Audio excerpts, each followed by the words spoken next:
Part 1. What is socialism? For understanding socialism, we must not start with definitions. We must not start simply by quoting famous authors. The Marxian definition of socialism is not simply a system that Marx came up with because it sounds good, that it fits some utopian ideals. No, Marx derived his definition from the basis of historical materialism. Marxism is a theory of societal development. Human societies have developed quite a bit throughout history. From primitive hunter-gatherer communal tribes, to ancient largely slave-based economies such as in ancient Egypt or ancient Greece, to agricultural feudal monarchies largely based in peasant labor, to modern-day industrial capitalism based around market competition. Historical materialism asks the question of how and why did human societies go through these various stages of development.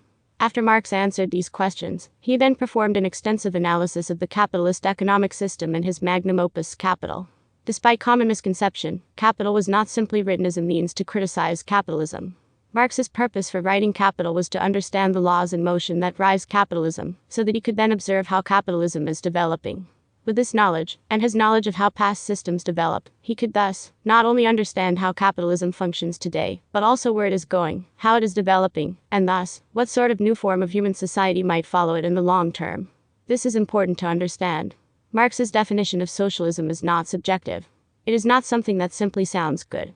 It is derived from an objective and scientific analysis of the development of capitalist economies, and where they are heading in the long term. This is not a prescription of how human societies ought to be organized.